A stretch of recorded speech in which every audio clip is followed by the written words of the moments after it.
ভয়ঙ্কর হয়ে উঠছে পাকিস্তানের বন্যা পরিস্থিতি। বাড়ছে প্রাণহানি ও ক্ষতিগ্রস্তের সংখ্যা। পাঞ্জাব প্রদেশে ২৪ ঘন্টায় নতুন করে আরও অন্তত ১৭ জনের মৃত্যু। কামরুজ্জামানের তথ্যচিত্রে বিস্তারিত জানাচ্ছেন সিথি জান্নাত। সময়ের সাথে পাল্লা দিয়ে আরও ভয়ঙ্কর হয়ে উঠছে পাকিস্তানের বন্যা পরিস্থিতি। পাঞ্জাব প্রদেশে ২৪ ঘন্টায় নতুন করে আরও অন্তত ১৭ জনের মৃত্যু।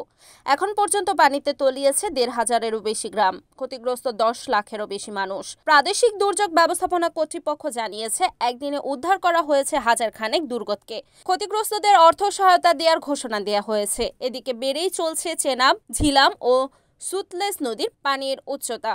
দুর্যোগপূর্ণ আবহাওয়ার কারণে পাঞ্জাবের শিয়ালকোট আন্তর্জাতিক বিমানবন্দর আরও ২৪ ঘন্টা বন্ধ থাকবে। ৪৯ বছরের মধ্যে সর্বোচ্চ বৃষ্টিপাত রেকর্ড করা হয়েছে সেখানে।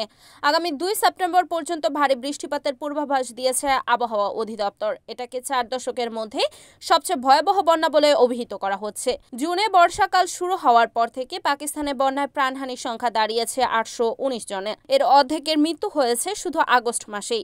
অন্যদিকে বন্যা ও প্রাকৃতিক দুর্যোগে চলতি মাসে ভারতে প্রাণ গেছে ৬০ জনের। Desk news, NN TV.